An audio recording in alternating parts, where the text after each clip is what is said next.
ರೀಲ್ಸ್ದಾಗ ಹೇಳ್ತಾರೆ 1 ಲಕ್ಷ ಪ್ರಾಫಿಟ್ ಐತಿ 2 ಲಕ್ಷ ಪ್ರಾಫಿಟ್ ಐತಿ. ನಾನು ಒಪ್ಕೋತೇನೆ, ನಮ್ಮಲ್ಲಿ ಪ್ರಾಫಿಟ್ ಆಗ್ತೈತಿ. ಆದ್ರೆ ರೀಲ್ಸ್ ನೋಡಿ ಬರಕ್ಕೆ ಹೋಗ್ಬೇಡ್ರಿ. ರೀಲ್ಸ್ ನೋಡಿ ಬಂದ್ರೆ ಅಂದ್ರೆ 100% ಲಾಸ್ ಆಗ್ತೈತಿ ಇದ್ರಾಗ. ನೀವು ಫಸ್ಟ್ ತಂದು 2 ಎಮ್ಮಿ ಮೇಲೆ ಎಕ್ಸ್ಪೆರಿಮೆಂಟ್ ಮಾಡ್ರಿ. ನಿಮ್ಗೆ ಇದು ಹರ್ಯಾಗ 8-9 ಲೀಟರ್ ಕೊಡ್ತೈತಿ, ಆಯ್ತಾ ಸಾಯಂಕಾಲ 7 ಲೀಟರ್ ಕೊಡ್ತೈತಿ. 9 ಲೀಟರ್ ಸಾಯಂಕಾಲ 7 ಲೀಟರ್. ವಿಡಿಯೋ ನೋಡುತ್ತಿರುವಂಥ ಎಲ್ಲ ನನ್ನ ರೈತ ಮಿತ್ರರೇ ನಮಸ್ಕಾರ. ನಾನಿವತ್ತು ಎಮ್ಮೆ ಸಾಕಾಣಿಕೆ ಬಗ್ಗೆ ಒಂದು ಸಂಪೂರ್ಣ ಮಾಹಿತಿ ತಿಳ್ಕೊಳಕ್ಕೆ ಬೆಳಗಾವಿ ಜಿಲ್ಲೆ ಚಿಕ್ಕೋಡಿ ತಾಲೂಕಿನ ಅಂಗ್ಲಿ ಗ್ರಾಮಕ್ಕೆ ಬಂದೀನಿ. ನೀವೇನಾದರೂ ಎಮ್ಮೆ ಸಾಕಾಣಿಕೆ ಮಾಡ್ಬೇಕು ಅನ್ಕೊಂಡಿದ್ರೆ ಈ ವಿಡಿಯೋನ ಮಿಸ್ ಮಾಡ್ಕೊಳಕ್ಕೆ ಹೋಗಬೇಡ್ರಿ. ಬರೀ ಇಲ್ಲಿ ಎಮ್ಮೆ ಸಾಕಾಣಿಕೆಯನ್ನು ಯಾವ ರೀತಿ ಮಾಡಿದ್ರೆ ಮತ್ತು ಇಲ್ಲಿ ಇವರು ಎಮ್ಮೆ ಸಾಕಾಣಿಕೆ ಒಳಗೆ ಇವರು ಅನುಭವಗಳು ಯಾವ ರೀತಿ ಇದಾವೆ, ಲಾಭ ನಷ್ಟ ಹೆಂಗೈತಿ ಅಂತೇಳಿ ಕಂಪ್ಲೀಟ್ ಒಂದು ಮಾಹಿತಿಯನ್ನು ತಿಳ್ಕೊಳ್ಳೋಣ. ಬರ್ರಿ ಮತ್ತೆ ತಡ ವಿಡಿಯೋ ಸ್ಟಾರ್ಟ್ ಮಾಡೋಣ.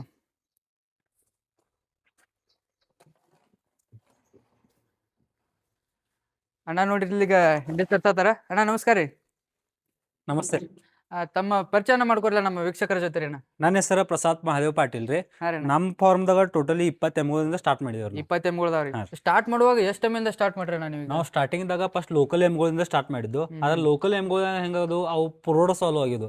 ಅದ್ರ ಸಂಬಂಧ ಎರಡು ಹರಿಯಾಣ ಎಮ್ಮೆದಿಂದ ಸ್ಟಾರ್ಟ್ ಮಾಡಿದ್ವು. ಆಯ್ತು, ಅಲ್ಲಿಂದ ನಮ್ಗೆ ಹರಿಯಾಣ ಎಮ್ಮೆದ ಬಗ್ಗೆ ಗೊತ್ತಾಯ್ತು, ಸಂಪೂರ್ಣ ಮಾಹಿತಿ ತಿಳ್ಕೊಂಡು ಅವಾಗ ನೆಕ್ಸ್ಟ್ ಫಸ್ಟ್ ಬ್ಯಾಚ್ 10 ಎಮ್ಮೆಗಳು ತಂದು, ಸೆಕೆಂಡ್ ಬ್ಯಾಚ್ದಾಗ 10 ಎಮ್ಮೆಗಳು ತಂದು ಹರಿಯಾಣದಿಂದ ತಂದ್ರೆ ಎಲ್ಲ ಸಂಪೂರ್ಣ ಹರಿಯಾಣದಿಂದ ಹೋಗಿ ಖರೀದಿ ಮಾಡ್ಕೊಂಡು ನಾವು ಖುದ್ದು ಖರೀದಿ ಮಾಡ್ಕೊಂಡು ತೊಗೊಂಬಂದ್ವಿ. ಹೆಂಗಣ್ಣ ಹರಿಯಾಣದಿಂದ ತರೋದು ಒಂದ್ ಸ್ವಲ್ಪ ನಮಗ್ ಪ್ರೊಸೀಜರ್ ಹೇಳ್ದಾಗ? ಹರಿಯಾಣದಾಗ ಭಾಳ ತರ ಮೋಸ ಆಗಿರ್ತೈತಿ. ಅಲ್ಲಿ ನೀವೇನ್ ಮಾಡ್ಬೇಕಾಗಿರ್ತೈತಿ, ಭಾಳ ಕೇರ್ಫುಲಿ ಇದು ಮುರ್ರಾ ಎಮ್ಮಿನೋ ನಿಲ್ಲು ಅಥವಾ ನೋಡಿ ಕನ್ಫರ್ಮ್ ಮಾಡ್ಕೊಂಡು ನೀವು ತೊಗೊಂಬರ್ಬೇಕಾಗ್ತೈತಿ. ಇಲ್ಲ ಆಯ್ತಂದ್ರೆ ಏಜೆಂಟ್ಗಳು ಭಾಳ ಮೋಸ ಮಾಡ್ತಿರ್ತಾರ ಅಲ್ಲಿ.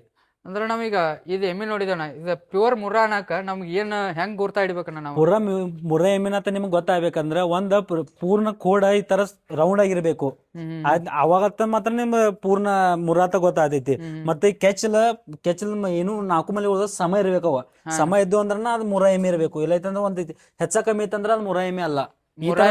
ಕಡಿಮೆ ಇರಲ್ಲ ಇಲ್ಲ ಪೂರ್ಣ 4 ಮಲಿ ಸಮ ಇರ್ತಾವ.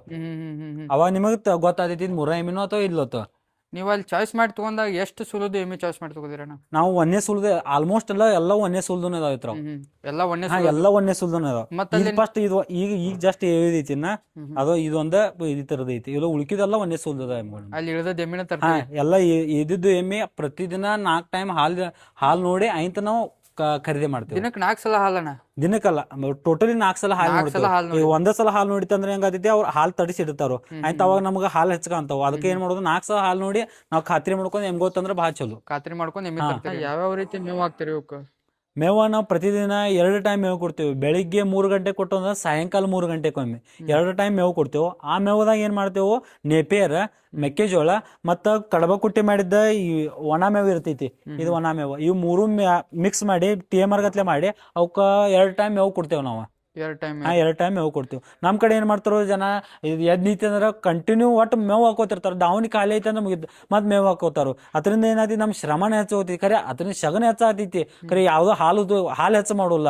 2 ಟೈಮ್ ನನ್ನ ಪ್ರಕಾರ 2 ಟೈಮ್ ಮೇವು ಹಾಕಿದ್ರೆ ಚಲೋ. ಅವಕ್ಕ ಮೆಲುಕ್ ಈ ತರ ಶಾಂತ ಕೂತು ಮೆಲುಕ್ ಹಾಕೋತ್ ಕೂತು ಅಂದ್ರ ಹಾಲಿನ ಉತ್ಪತ್ತಿ ಹೆಚ್ಚಾಗ ಚಲೋ ಆದೈತಿ ಅವಕ್ಕ.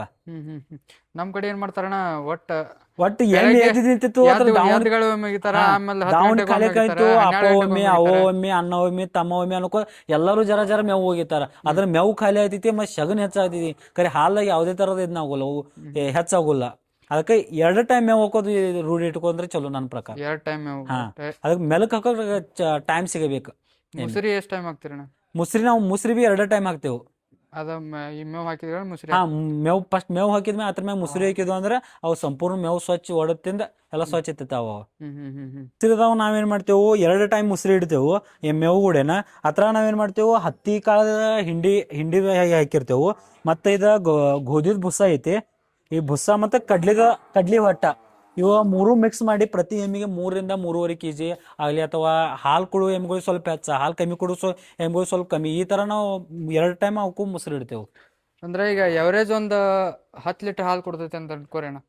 10 ಲೀಟರ್ ಹಾಲು ಕೊಡು ಎಮ್ಮಿಗೆ ಎಷ್ಟು ಕೆಜಿ ಮೊಸರು ಇಡ್ಬೇಕು? ನಾವು 3 kg 1 ಟೈಮ್ 3 kg 3 ಮಿಕ್ಸ್ ಮಾಡಿ 3 kg ಇಡ್ತೇವೆ. ಅದು ಸ್ವಲ್ಪ ಹಾಲು ಹೆಚ್ಚು ಕೊಡುಗೆ ಎಮ್ಮಿಗೆ 4 kg 4.5 kg ಈ ತರ ಒಂದ್ ಹೆಚ್ಚ ಕಮ್ಮಿ ಸ್ವಲ್ಪ ಹೆಚ್ಚ ಕಮ್ಮಿ ಇಡ್ಕೊ. 1 time 1 time 3 kg minimum 10 litre ಕೊಡು 3 kg ಕಂಪಲ್ಸರಿ ಕೊಡ್ತೇವೆ.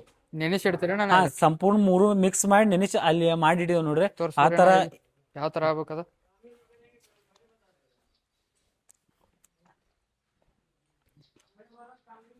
ಇದ್ರಾಗ ಸಂಪೂರ್ಣ ಹರ್ಯಾಗಿ ನೆನೆಸಿಟ್ಟಿದ್ರೆ ಸಾಯಂಕಾಲ ಆದಿತ್ತಿದ ಈ ಸಾಯಂಕಾಲ ಮೇವು ಕೂಡ ಇದನ್ನು ಹಾಕ್ತೇವೆ. ಇದ್ರಾಗ ಹಿಂಡಿ ಮತ್ತೆ ಇದಾಗ ಕಡ್ಲಿ ನುಚ್ಚ ಮತ್ತು ಗಹು ಬೂಸ ಮೂರು ಇದಾವು. ಮೂರು ಮಿಕ್ಸ್ ಮಾಡಿ 10 ಲೀಟರ್ ಕೂಡ ಎಮ್ಮಿಗೆ ಮಿನಿಮಮ್ 3 kg ಕೊಡ್ಬೇಕಾಗ್ತೈತಿ. ಮತ್ತ ಅವಕ್ಕ ಕ್ಯಾಲ್ಸಿಯಂ ಕಡಿಮೆ ಆಗಿರ್ತೈತೆ ನಾವು ಒಳ್ಳೆ ಎಮ್ಗಳಿಗೆ. ಕ್ಯಾಲ್ಸಿಯಂ ಹೆಚ್ಚಾಗ್ಬೇಕಾರ ಏನ್ ಕೊಡ್ತೀರಿ ನೀವು? ಕ್ಯಾಲ್ಸಿಯಂ ಹೆಚ್ಚಾಗಬೇಕಂದ್ರೆ ಏನ್ ಮಾಡ್ತೇವೆ ನಾವು ಮಿನರಲ್ ಮಿಕ್ಸರ್ ಕೊಡ್ತೇವೆ. ಮಿನರಲ್ ಮಿಕ್ಸರ್ ಇಂದ ಏನಾಗ್ತೈತಿ ಅವಕ್ಕೆ ಯಾವುದೇ ತರದಿಂದ ಕ್ಯಾಲ್ಸಿಯಂ ಕಮ್ಮಿ ಆಗೋಲ್ಲ. ಅಣ್ಣ ಇವಕ್ಕೆ ನೀರಾಗೋ ವ್ಯವಸ್ಥೆ ಯಾವ ರೀತಿ ಮಾಡ್ಕೊಂಡ್ರಿ ತೋರಿಸಿ? ನಮ್ಮ ಕಡೆ ಲೋಕಲ್ ಮಂದಿ ಆಲ್ಮೋಸ್ಟ್ ಏನ್ ಮಾಡ್ತಾರೋ ಬಕೆಟ್ ಗಟ್ಲೆ ನೀರು ಇಡ್ತಾರೋ. ಬಕೆಟ್ ಗಟ್ಲೆ ನೀರು ಇಡೋದು ಫಸ್ಟ್ ತಪ್ಪ. ಈ ತರ ಕಂಟಿನ್ಯೂ ನೀರು ಇಡು ಅವಕ್ಕೆ ಯಾವಾಗ ಬೇಕೋ ಅವಾಗ ಅವು ನೀರು ಕುಡಿಬೇಕು. ಈ ತರ ನಾವು ವ್ಯವಸ್ಥೆ ಮಾಡ್ಕೋಬೇಕಾದಿದ್ವಿ. ಯಾಕಂದ್ರೆ 1 ಲೀಟರ್ ಹಾಲು ತಯಾರಾಕ ಮಿನಿಮಮ್ 3 ರಿಂದ 4 ಲೀಟರ್ ನೀರು ಕುಡಿಬೇಕಾದಿದ್ವಿ ದಿವಸಿಗೆ. ನಾವೇನ್ ಮಾಡ್ತೇವೆ ಒಮ್ಮೆ ಬಕೆಟ್ ತಂದು ನೀರು ಇಟ್ಟ ನಮಗೆ ಸೌಡಿ ಪ್ರಕಾರ ಕುಡಿಸ್ತೇವೆ. ಆದ್ ಮಾಡೋದು ತಪ್ಪ ಆಗ್ತೈತಿ.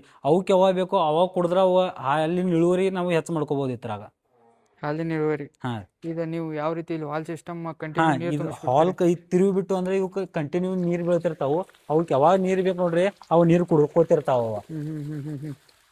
ಒಟ್ಟು 2 ಟೈಮ್ ಅವು ಮೇವು ತಿಂದ್ರೆ ನೀರು ಕಂಟಿನ್ಯೂ ಈ ತರ ಇಟ್ಟು ಬಿಡ್ತು. ಇದರಿಂದ ಅವು ಯಾವಾಗ ಬೇಕೋ ನೀರು ಕುಡ್ಕೋತಿರ್ತಾವ.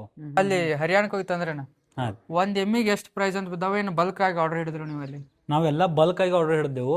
ಬಟ್ 1 ಎಮ್ಮಿಗೆ ಪ್ರೈಸ್ ಬೇಕಂದ್ರೆ ಅಲ್ಲಿ 1 ಎಮ್ಮಿಗೆ ಹಾಲಿನ ಮೇಲೆ ಪ್ರೈಸ್ ಬೀಳ್ತೈತಿ. ಈ ಎಮ್ಮಿ 15 ಲೀಟರ್ ಹಾಲು ಕೊಡ್ತೈತಿ. ಈ ಎಮ್ಮಿ 15 ಲೀಟರ್ ಹಾಲು ಕೊಡ್ತೈತಿ. ಇದ್ರ ಪ್ರೈಸ್ ಬೇರೆ ಐತಿ. ಇದ್ರ ಪ್ರೈಸ್ 1,30,30,000 ರೂಪಾಯಿ ಪ್ಲಸ್ ಟ್ರಾನ್ಸ್ಪೋರ್ಟ್ ಚಾರ್ಜ್ 10,000 ರೂಪಾಯಿ ಆತೈತಿ. 1,40,000 ರೂಪಾಯಿ ಬೀಳ್ತೈತಿ. 1 ಎಮ್ಮಿಗೆ 1 ಎಮ್ಮಿಗೆ 10,000 ರೂಪಾಯಿ ಟ್ರಾನ್ಸ್ಪೋರ್ಟ್ ಚಾರ್ಜ್ ಬೀಳ್ತೈತಿ. 10 ಎಮ್ಮಿ ತಗೊಂಡ್ರೆ 1 ಲಕ್ಷ ರೂಪಾಯಿ ಟ್ರಾನ್ಸ್ಪೋರ್ಟ್ ಚಾರ್ಜ್ ಬೇಕಾತೈತಿ ನಮಗೆ. ಈ ಎಮ್ಮಿ 2ನೇ ಎಮ್ಮಿದ ನಾವು ತಗೊಂಡಿದ್ದು 10 ಲೀಟರ್ ಹಾಲು ಕೊಡ್ತಿದ್ವಿ. ಕೇವಲ 10 ಲೀಟರ್ 1,10,000 ರೂಪಾಯಿ ರೇಟ್ ಐತಿ. 1,10,000 ರೂಪಾಯಿ ಪ್ಲಸ್ 10,000 ರೂಪಾಯಿ ಟ್ರಾನ್ಸ್ಪೋರ್ಟ್ ಚಾರ್ಜ್. ಇದ ಮುರ್ರ ಅಲ್ಲ, ಇದ ಮೆಂಡಾ ಬರ್ತೈತಿ. ಇದ್ರಾಗ ಕೋಡ್ ಬೇರೆ ಇದಾವ್ ನೋಡ್ರಿ. ಇದ್ರದ ಮೆಂಡಾ ಐತಿ. ಇದ ಮುರಾ ತಳಿ ಇದಾವ ಬರಲ್ಲ. ಇದ 15 ಲೀಟರ್ ಹಾಲು ಕೊಡ್ತೈತಿ. ಇದಕ್ಕೂ 1,20,000 ರೂಪಾಯಿ ಐತಿ. ಯಾಕಂದ್ರೆ ಮುರ್ರಾ ಅಲ್ಲನ ಇತರ ರೇಟ್ ಕಮ್ಮಿ ಐತಿ. ಬೇರೆ ತಳಿ ಐತನ ಅದ್ರ ರೇಟ್ ಕಮ್ಮಿ ಐತಿ. ಇದೆಷ್ಟು ಹಾಲು ಕೊಡ್ತೈತಿ ಅಂದ್ರೆ ಇದು 15 ಲೀಟರ್ ಹಾಲು ಕೊಡ್ತೈತಿ. ಮುರ್ರಾ ಅಲ್ಲನ ಅದ್ರ ಸಂಬಂಧ ಇತರ ರೇಟ್ ಕಮ್ಮಿ ಐತಿ. ನೀವು ಅಲ್ಲಿ ಚೆಕ್ ಮಾಡಿ ತರ್ತೀರಿ? ಕನ್ಫರ್ಮ್ ಮಾಡ್ಕೊಂಡು 4 ಟೈಮ್ ಹಾಲು ತೆಗೆದು ನೋಡಿ ನಾವು ಎಮ್ಗೋ ಖರೀದಿ ಮಾಡ್ತೇವೆ. ಅತುಶ ಎಮ್ಗೋ ಖರೀದಿ ಮಾಡೋಲ್ರಿ. ಈಗ ಎವರೇಜ್ ಒಂದು 10 ರಿಂದ 15 ಲೀಟರ್ ಹಾಲು ಕೊಡ್ತಾವಂತಾತ್ರಿ ನಿಮ್ ಫಾರ್ಮ್ ದಾಗ? ಎಲ್ಲ ಎವರೇಜ್ 10 ರಿಂದ 15 ಲೀಟರ್ ಇದಾವೆಲ್ಲ. 10 ರಿಂದ 15 ಲೀಟರ್ ಎವರೇಜ್ ಕೊಡು ಎಮ್ಮಿಗೆ ಎಷ್ಟು ಎವರೇಜ್ ಪ್ರೈಸ್ ಬರ್ತೈತಿ ಅಂತ ಹೇಳ್ರಿ? 1 ಲಕ್ಷ ಮಿನಿಮಮ್ 1,30,000 ರಿಂದ 1,40,000 ರೂಪಾಯಿ ವಿತ್ ಟ್ರಾನ್ಸ್ಪೋರ್ಟ್ ಬೀಳ್ತೈತಿ. 1,40,000 ಇಲ್ಲಿ ನಮ್ಮ ಗೋಟೆ ತಂದ್ ಪೋಚ್ ಆಗ್ಬೇಕಾದ್ರೆ 1,40,000 ರೂಪಾಯಿ ಬೀಳ್ಬೋದು. ಮತ್ ನಮ್ಮಲ್ಲಿ ಲೋಕಲ್ ಮಾರ್ಕೆಟ್ ದಾಗ ಕೊಡ್ತಾರಲ್ಲ ನಾ ಮುರ್ರಾ ಅಂತ ಹೇಳಿ. ಲೋಕಲ್ ಮಾರ್ಕೆಟ್ ದಾಗ ಎಮ್ಗಳ ಮತ್ ಮುರ್ರಾ ಎಮ್ಗಳ ಯಾಕೆ ನಾವು ಹರಿಯಾಣದಿಂದ ತರಬೇಕತ್ತ? ಆ ಎಮ್ಮಿ ಗಬ್ ಹೋಗಿ 7 ತಿಂಗಳಾಯ್ತು. ಇನ್ನ ತಕ ಹಾಲು ಕೊಡ್ತೈತಿ. ಅದು ನಮ್ 7 ತಿಂಗಳು ಆಯ್ತು ಇನ್ನ ತಕ ಹಾಲು ಕೊಡ್ತೈತಿ. ಅದು ಇವ್ರು ಏನ್ ಮಾಡ್ತಾರ ನಮ್ಮಲ್ಲಿ ಮುರ್ರಾ ಇವ್ರಲ್ಲ, ಆದ್ರ ನಮ್ಮ ಮುರ್ರಾ ಅಂತ ಹೇಳಿ ಮೋಸ ಮಾಡ್ತಾರ. ಖರೆ ಅದು ಪ್ಯೂರಿ ಮುರ್ರಾ ಬ್ರೀಡ್ ಇವ್ರಲ್ಲ. ಅದ್ರ ಸಂಬಂಧ ನಾವು ಹರಿಯಾಣಕ್ಕೆ ಹೋಗಿ ಮುರ್ರಾ ತಂದಿದ್ದ ನನ್ನ ಪ್ರಕಾರ ಚಲೋ ಅನಿಸ್ತೈತಿ. ನಮ್ಮ ಇಲ್ಲಿ ಲೋಕಲ್ ಮಾರ್ಕೆಟ್ ದಾಗ ನನ್ನ ಪ್ರಕಾರ ಹೇಳಕ್ ಹೋಗ್ಬೇಕಂದ್ರೆ ಯಾರು ಮುರ್ರಾ ಎಮ್ಮಿ ಪ್ಯೂರ್ಲಿ ಮುರ್ರಾ ಎಮ್ಮಿ ಯಾರು ಮಾರಲಿಲ್ಲ. ಒಬ್ಬೊಬ್ರು ಕಮೆಂಟ್ ಆಗ್ತಿರ್ತಾರ ಈ ಎಮ್ಮಿಗೆ 1,40,000 ಕೊಟ್ಟಿದ್ವಿ. 1,40,000 ಯಾಕೆ ಕೊಡ್ತಿ? 70,000 ಇಲ್ಲೇ ನಮ್ ಲೋಕಲ್ ಮಾರ್ಕೆಟ್ ದಾಗ 70,000 ಸಿಗತೈತಿ. ಖರೆ ಆ ಎಮ್ಮಿ ಗಬ್ ಹೋಗಿ 7 ತಿಂಗಳ ತನಕ ಯಾವ್ದೇ ಕಾರಣಕ್ಕೆ ಹಾಲು ಕೊಡಲ್ಲ. 1ನೇ ತಿಂಗಳಗಂದ್ರ ಹಾಲು ಗಬ್ ಹೋಗಿ 1ನೇ ತಿಂಗಳಗಂದ್ರ ಹಾಲು ಬಂದ್ ಮಾಡ್ತೈತಿ. ಅದ್ರ ಸಂಬಂಧ ಹರಿಯಾಣಕ್ಕೆ ಹೋಗಿ ಮುರ್ರಾ ಎಮ್ಮಿ ತಂದಿದ್ದೆ ಚಲೋ. ಹರಿಯಾಣಕ್ಕೆ ಹೋಯ್ತಂದ್ರ ಚಲೋ ರೀ. ಅದೇ ಚಲೋ. ಇಲ್ಲದಂದ್ರೆ ಭಾಳ ಮೋಸ. ನಮ್ಮ ಶ್ರಮ ಅಷ್ಟ ಮಾಡೋದಾದೈತಿ. ಆದ್ರೆ ಎರಡಕ್ಕೂ ನಾವು ಇಲ್ಲಿ ಲೋಕಲ್ ಎಮ್ಮಿಗೆ ಬಿ ಮತ್ತೆ ಅದು ಎಮ್ಮಿಗೆ ಶ್ರಮ ಅಷ್ಟ ಮಾಡೋದ. ಮೇವು ಬಿ ಅಷ್ಟ ಹಾಕೋದ, ಹಿಂಡಿ ಬಿ ಅಷ್ಟ ಹಾಕೋದ. ಖರೆ ಏನಾಗ್ತೈತಿ ಹಾಲಿನ ಇಳುವರಿ ಕಮ್ಮಿ ಬರ್ತೈತಿ ನಮ್ಮದಿಲ್ಲಿ. ಹಾಲಿನ ಇಳುವರಿ ಕಡಿಮೆ ಮತ್ತ ಗಬ್ ಇದ್ದದ್ದು 1 ತಿಂಗಳ ಹಾಲು ಬಂದ್ ಮಾಡ್ತೈತಿ. ಮತ್ತ ಅದಕ್ಕೆ ಕಂಟಿನ್ಯೂ ಮೇವು ಹಾಕೋತಿರ್ಬೇಕು, ಹಿಂಡಿ ಹಾಕೋತಿರ್ಬೇಕು. ಇದ್ರ ನಮ್ ಲಾಸ್ ಭಾಳ ಆಗ್ತೈತಿ. ಅದ್ರ ಸಂಬಂಧ ನಾ ಹೇಳೋದ ಮುರ್ರಾ ಎಮ್ಮಿಗಳು ನೀವು ಕನ್ಫರ್ಮ್ ಮಾಡ್ಕೊಂಡು ತಗೋಬೇಕತ್ತ. ಮುರ್ರಾ ಪ್ಯೂರ್ ಮುರ್ರಾ ಹೌದು ಅಲ್ಲ ಅಂತ ಕನ್ಫರ್ಮ್ ಮಾಡ್ಕೊಂಡು ತಗೋಬೇಕು. ಬಲ್ಕ್ ಆಗಿ ನೀವು ಒಮ್ಮೆ 10 ಎಮ್ಮಿ ಒಮ್ಮೆ 10 ಎಮ್ಮಿ ತರ್ಸಿರ? 10 ಎಮ್ಮಿ ತಗೋಕ್ ಆಗ್ಲಿಲ್ಲ ಅಂದ್ರು ಒಬ್ಬರ ಒಂದ್ 5 ತಂದ್ರೂ ಚಲೋ. ಅಂದ್ರೆ ಯಾರಿಗೆ ಮಾಡಕ್ ಸ್ಟಾರ್ಟಿಂಗ್ ಮಾಡೋರ್ ಇದ್ರಂದ್ರ ಸ್ಟಾರ್ಟಿಂಗ್ 5 ಮಾಡಿದ್ರೆ ಚಲೋ. ಅಂದ್ರೆ ಒಬ್ಬರು 10 ಏನ್ ಅನಿಸ್ತಾವು, ಒಬ್ಬ ಬಜೆಟ್ ಹೆಚ್ಚಾದೈತಿ, ಒಬ್ರು ಮಾಡಕ್ ಆಗೋಲ್ಲ. ಅದ್ರ ಸಂಬಂಧ ಏನ್ ಮಾಡ್ರಿ ಆಗ್ಲಿಲ್ಲ ಅಂದ್ರೆ 5 ಸ್ಟಾರ್ಟ್ ಮಾಡ್ಲಿ. 5 ಎಮ್ಮಿಂದ ಸ್ಟಾರ್ಟ್ 5 ಎಮ್ಮಿ ಕರೆ ಹರಿಯಾಣಕ್ಕೆ ಹೋಗಿ ಮುರ್ರಾ ತಂದಿದ್ದು ಚಲೋ. ಇಲ್ಲಿ ಲೋಕಲ್ದಾಗ ತಗೋಕ್ ಹೋಗ್ಬಾರ್ದು ಯಾರು. ಇಲ್ಲಿ ಲೋಕಲ್ದಾಗ ಆ ಮುರ್ರಾ ಐತಿ ಅದೈತಿ ಮೋಸ ಮಾಡ್ತಾರ. ಅದ್ರ ಸಂಬಂಧ ಇಲ್ಲಿ ಮೋಸ ಭಾಳ ಐತಿ. ಅದಕ್ಕ ಹರಿಯಾಣಕ್ಕೆ ಹೋಗಿ ತಂದಿದ್ರೆ ನನ್ನ ಪ್ರಕಾರ ಉತ್ತಮ ಅನಿಸ್ತೀವಿ. ಹರಿಯಾಣಕ್ಕೆ ಹೋಗಿರಿ ಮತ್ತೆ ಟ್ರಾನ್ಸ್ಪೋರ್ಟ್ ಚಾರ್ಜ್ 10,000 ಹೆಚ್ಚಾಗೋಲ್ದಕ್ಕ ಮುಂದೆ ಅದ್ರ ಭವಿಷ್ಯ ಐತಿ ಎಮ್ಮಿ ಇದ್ರಾಗ. ಅದ್ರ ಸಂಬಂಧ ಈ ಎಮ್ಮಿ ಏದ್ ಕೂಡ್ಲಿ ಹೆಣಗರ್ ಕರಾವ್ ಇತ್ತಂದ್ರ ಅದ್ ನಾವು ಕರ್ಗೋಳ್ ಮಾರಿ ಅವ್ನು ನಾವು ಬ್ರೀಡಿಂಗ್ ಪ್ರಾಫಿಟ್ ಮಾಡ್ಕೋಬಹುದು ಇಲ್ಲಿ ನಮ್ಮಲ್ಲಿ. ಈಗ ಈ ಶೆಡ್ಗೆ ಎಷ್ಟು ಖರ್ಚು ಮಾಡ್ಯಾರಣ್ಣ ನಾವು? ಶೆಡ್ಡಿಗೆ ನಾವು ಶೆಡ್ಡಿಗೆ ಸ್ವಲ್ಪ ಹೆಚ್ಚು ಖರ್ಚಾಗಿದೆ. ಈ ಶೆಡ್ಡಿಗೆ ಟೋಟಲಿ 5 ಲಕ್ಷ ರೂಪಾಯಿ ಖರ್ಚಾಗಿದೆ. ಬಟ್ ಶೆಡ್ದಾಗ ಖರ್ಚು ಮಾಡೋಕ್ಕಿಂತ ಎಮ್ಗಳ ಹತ್ರ ಖರ್ಚು ಮಾಡಿದ್ದು ನನ್ನ ಪ್ರಕಾರ ಚಲೋ ಅನಿಸಿದೆ. ನಾವು ನಾವು ಮೊದ್ಲು ಎಮ್ಗಳ ಹತ್ರ ಸಣ್ಣ ಇದ್ದು ಅದಕ್ಕೆ ನಾವು ಶೆಡ್ಡಿಗೆ ಸ್ವಲ್ಪ ದೊಡ್ಡದು ಮಾಡಿದೆವು. ಅದಕ್ಕೆ ನಾವು ಶೆಡ್ದಾಗ ಸ್ವಲ್ಪ ಹೆಚ್ಚು ಇನ್ವೆಸ್ಟ್ ಮಾಡಿದೆವು. ಈಗ ನಿಮ್ಮ ಫಾರ್ಮ್ದಾಗ ಎವರೇಜ್ ಎಷ್ಟು ಲೀಟರ್ ತಕ ಎಮ್ಗಳದಾವ? ಎವರೇಜ್ ನಮ್ಮಲ್ಲಿ 17 ಲೀಟರ್ದ ಒಂದ್ ಎಮ್ಮೆ ಐತಿ. 1ರಿಂದ ಈ ಫಸ್ಟ್ ಬ್ಯಾಚ್ ತಂದಿದ್ದು 17 ಲೀಟರ್ ಯಾವ ತೋರಿಸ್ಬೋಣ ಸ್ವಲ್ಪ? 17 ಲೀಟರ್ದ ಇದು ಒಂದ ಎಮ್ಮೆ ಐತಿ. ಇದ ಹರ್ಯಾಗ 9 ಲೀಟರ್ ಕೊಡ್ತೈತಿ. ಆಯ್ತಾ ಸಾಯಂಕಾಲ 7 ಲೀಟರ್ ಕೊಡ್ತೈತಿ. ಹರ್ಯಾಗ 9 ಹಾ ಲೀಟರ್ 9 ಲೀಟರ್ ಸಾಯಂಕಾಲ 7 ಲೀಟರ್. ಮತ್ತೆ ಉಳ್ಕಿದೆಲ್ಲ 17 ಲೀಟರ್ ಇಲ್ಲ 15 ಲೀಟರ್ 14 ಲೀಟರ್. ಇದು 17 ಲೀಟರ್ ಇದೆ. ಉಳ್ಕಿದೆಲ್ಲ ಅಷ್ಟ ಹೆಚ್ಚಿಲ್ಲ. ಇದು 1,50,000 ರೂಪಾಯಿ ಇದಕ್ಕೆ ಆ ಟೈಮ್ ಪ್ರೈಸ್ ಆಗಿತ್ತು. 1,50,000 ರೂಪಾಯಿ ಇದಕ್ಕೆ ಪ್ರೈಸ್ ಟ್ರಾನ್ಸ್ಪೋರ್ಟ್ ವಿತ್ ಟ್ರಾನ್ಸ್ಪೋರ್ಟ್. ಉಳ್ದದ್ದು ಅಣ್ಣ ಈ ಉಳಿದೆಲ್ಲ 15 ಲೀಟರ್ ಒಳಗಿದಾವ. ಉಳ್ಕಿದೆಲ್ಲ 17 ಲೀಟರ್ ಯಾವೆಲ್ಲ 17 ಲೀಟರ್ ಐತಿ. ಅದೊಂದು 17 ಉಳ್ಕಿದೆಲ್ಲ 15 ಲೀಟರ್ ಒಳಗಿದಾವು. ಇವಕ್ಕೆ 17 ಲೀಟರ್ ಒಳಗೆ 1,50,000 ಒಳಗೆ ಬೀಳ್ತಾವಣ್ಣ. ಉಳ್ಕಿದೆಲ್ಲ 1,50,000 1,30,000 1,10,000. ಇಲ್ಲಿರೋ ಯಾವ ಎಮ್ಮೆನೂ 1 ಲಕ್ಷದ ಕೆಳಗಣಕರ ಇಲ್ಲ. 1 ಲಕ್ಷ ಕೆಳಗಲ್ಲಿ ಎಮ್ಮೆಗಳು ಅವ್ರು ತೋರ್ಸಲ್ ಮತ್ತೆ ನಮ್ಗೆ ಕೊಡಾಕ ಹೋಗಲ್ಲ ಹರಿಯಾಣದಾಗ. ಅಲ್ಲಣ್ಣ ಮುರ್ರನ್ನ ಯಾಕೆ ಸೆಲೆಕ್ಟ್ ಮಾಡೋದು ಅಂದ್ರೆ ಇವು ಹರಿಯಾಣ ಎಮ್ಗಳು ನಮ್ಮ ಇಲ್ಲಿ ವಾತಾವರಣಕ್ಕೊಂದು ಹೊಂದ್ಕೋತಾವ. ಇದೊಂದು ಪ್ಲಸ್ ಪಾಯಿಂಟ್ ಐತಿ. ಮತ್ತೆ ಇವ ಹಾಲು ಕುಡು ಕೆಪಾಸಿಟಿ ಇದ್ರದ್ದು ಹೆಚ್ಚೈತಿ. ಮತ್ತೆ ಅಲ್ಲಿ ಕೇವಲ ಇವ್ ನುಸ್ತ ಒಣ ಮೇವ್ಯಾಗ ಅಷ್ಟೇ ಇರ್ತಾವ. ನಮ್ ಸಂಪೂರ್ಣ ಒಣ ಮೇವು ಒಟ್ಟ ಹಸಿ ಮೇವು ಹಾಕೋಲ್ಲ ಅವ್ರ. ಅಲ್ಲಿ ಪೂರ್ಣ ಒಣ ಮೇವು. ಇಲ್ಲಿ ನಮ್ ಕಡೆ ಹೆಂಗೈತಿ ಹಸಿ ಮೇವು ಸಿಗ್ತೈತಿ. ಅದ್ರ ಸಂಬಂಧ ಇವು ಹಾಲಿನ ಇಳುವರಿ ಹೆಚ್ಚಾಗ್ತಾವ. ಅದಕ್ಕೆ ಅದೇ ಒಂದೇ ಕಾರಣಕ್ಕೆ ನಾವು ಮುರ್ರಾ ಎಮ್ಮಿ ಸೆಲೆಕ್ಟ್ ಮಾಡಿ ಚಲೋ ಅನಿಸ್ತೈತಿ ನಮ್ಗೆ. ಹಾಲಿನ ಇಳುವರಿ ಹೆಚ್ಚು ಮತ್ತೆ ಮೇವಿಗೆ ನಮ್ ಸಂಪೂರ್ಣ ವಾತಾವರಣಕ್ಕೆ ಇಲ್ಲಿ ಹೊಂದ್ಕೋತಾವ. ಮತ್ತೆ ರೋಗ ಯಾವುದೇ ತರದ ರೋಗ ಬಂದ್ರೂ ಅದು ತಡ್ಕೋ ಕೆಪಾಸಿಟಿ ಭಾಳ ಐತಿ ಈ ಹರಿಯಾಣ ಎಮ್ಗಳ. ಹರಿಯಾಣ ಎಮ್ಮೆ ಈಗ ನೀವು ಸ್ಟಾರ್ಟಿಂಗ್ ಮಾಡೋನವ್ರಿಗೆ ಹರಿಯಾಣ ಎಮ್ಮಿಂದ ಸ್ಟಾರ್ಟ್ ಮಾಡ್ರಿ ನನ್ನ ಪ್ರಕಾರ ಚಲೋ ಅನಿಸ್ತೈತಿ. ಅವ್ರು ಬೇರೆ ಒಬ್ಬರು ಒಂದೊಂದು ಹೇಳ್ತಾರ. ಆದ್ರೆ ನಮ್ಮ ಅನುಭವ ಪ್ರಕಾರ ನಾವು ಹರಿಯಾಣ ಎಮ್ಮಿಗಳು ಮಾಡಿದ್ರೆ ಚಲೋ ಅನಿಸ್ತೈತಿ ಮುರ್ರಾ ಎಮ್ಮಿ. ಹರಿಯಾಣ ಎಮ್ಮಿನ ಅಣ್ಣ ಈಗ ಫುಲ್ ಹೈಪ್ ಆಗಿರೋದಂದ್ರೆ ಯಾವ್ದ ಎಮ್ಮೆ ಸಾಕಾಣಿಕೆನ. ಎಲ್ಲರೂ ನಮ್ಮ ಯುವ ರೈತರ ಎಮ್ಮೆ ಸಾಕಾಣಿಕೆ ಮಾಡ್ತನು, ಅಷ್ಟು ಎಮ್ಮೆ ತರ್ತನು ಇಷ್ಟು ಎಮ್ಮೆ ತರ್ತನು. ನಾನು ಈಗ ಯಾವ್ದಾರು ಸಣ್ಣ ಹುಡುಗನ ಕೇರೋನು ಏನ್ ಮಾಡವಂತ ಕೇರೋನು ನಾ ಇಲ್ಲ ಒಂದ್ 4 ಎಮ್ಮೆ ಕಟ್ತನು, ಒಂದ್ 4 ಎಮ್ಮೆ ಸಾಕ್ತಾನು, ನಾ ಎಮ್ಮೆ ಸಾಕಾಣಿಕೆ ಮಾಡ್ತಾನು ಅಲ್ಲಿ ಹೋಗೋದಾಕಂತೇಳಿ ಹೇಳ್ತಿರ್ತಾರಣ್ಣ. ಅವರಿಗೆ ನಿಮ್ಗೊಂದು ಸಲಹೆ ಕೊಡೋದಾದ್ರೆ ಏನ್ ಸಲಹೆ ಕೊಡಕ್ ಇಷ್ಟಪಡ್ತೀರಣ್ಣ? ಎಲ್ಲಾ ಯುವಕರು ಏನ್ ಮಾಡ್ತಾರ, ರೀಲ್ಸ್ ನೋಡಿ ಭಾಳ ಮಂದಿ ಮಾಡತ್ತಾವ. ರೀಲ್ಸ್ ನೋಡಿ ಬಿಡೋದಕ್ಕಿಂತ ಏನ್ ಮಾಡ್ರಿ, ಸ್ಟಾರ್ಟಿಂಗ್ದಾಗ 2 ಎಮ್ಮೆ ತರ್ರಿ, ಅದ್ರ ಬಗ್ಗೆ ಮಾಹಿತಿ ತಿಳ್ಕೊರಿ. ಆಮೇಲೆ ತರಿ ರೀಲ್ಸ್ದಾಗ ಹೇಳ್ತಾರ 1 ಲಕ್ಷ ಪ್ರಾಫಿಟ್ ಐತಿ 2 ಲಕ್ಷ ಪ್ರಾಫಿಟ್ ಐತಿ. ನಾನು ಒಪ್ಕೋತೇನೆ, ನಮ್ಮಲ್ಲಿ ಪ್ರಾಫಿಟ್ ಆಗ್ತೈತಿ. ಆದ್ರೆ ರೀಲ್ಸ್ ನೋಡಿ ಬರಕ್ಕೆ ಹೋಗ್ಬೇಡ್ರಿ. ರೀಲ್ಸ್ ನೋಡಿ ಬಂದ್ರೆ 100% ಲಾಸ್ ಆಗ್ತೈತಿ. ಇದ್ರಾಗ ನೀವು ಫಸ್ಟ್ ತಂದು 2 ಎಮ್ಮೆ ಮೇಲೆ ಎಕ್ಸ್ಪೆರಿಮೆಂಟ್ ಮಾಡ್ರಿ. ನಿಮ್ಗೆ ಅದ್ರ ಮೇಲೆ ಸಂಪೂರ್ಣ ನಾಲೆಜ್ ತಗೋರಿ. ಆಮೇಲೆ 10 ಎಮ್ಮೆ ತರ್ರಿ. ಒಮ್ಮೆ 10 ಎಮ್ಮೆ ತಂದ ಈ ಥರ ಲಾಸ್ ಮಾಡ್ಕೊಂಡು ಅವಾಗ ಅನ್ನೋದಿಲ್ಲ ಹೈನುಗಾರಿಕೆ ಲಾಸ್ ಐತಿ ಅಂತ. ಅದಕ್ಕೆ ಏನು ಮಾಡ್ರಿ, ಫಸ್ಟ್ 2 ಎಮ್ಮೆ ತಂದ ಸಂಪೂರ್ಣ ಮಾಹಿತಿ ತಿಳ್ಕೊಂಡ ನೀವು ಸ್ಟಾರ್ಟ್ ಮಾಡ್ರಿ. ನನ್ನ ಪ್ರಕಾರ ಉತ್ತಮ ಅನಿಸ್ತೈತಿ. ಈ ಶೆಡ್ಗೆ ಎಷ್ಟು ಖರ್ಚು ಮಾಡ್ಬೇಕಣ್ಣ ಸ್ಟಾರ್ಟಿಂಗ್ ಮಾಡೋರು? ಸ್ಟಾರ್ಟಿಂಗ್ ಯಾರು ಮಾಡೋರು ಇದ್ದಂದ್ರೆ ಶೆಡ್ದಾಗ ಭಾಳ ಇನ್ವೆಸ್ಟ್ ಮಾಡ್ರಿ. ಕ್ವಾಲಿಟಿ ಎಮ್ಗಳ್ದಾಗ ಇನ್ವೆಸ್ಟ್ ಮಾಡ್ರಿ. ಮತ್ತು ಸ್ಟಾರ್ಟಿಂಗ್ದಾಗ ಶೆಡ್ಗೆ 5 ಲಕ್ಷ 10 ಲಕ್ಷ ಇನ್ವೆಸ್ಟ್ ಮಾಡಿ ಯಾವುದಕ್ಕೂ ಉಪಯೋಗ ಇಲ್ಲ.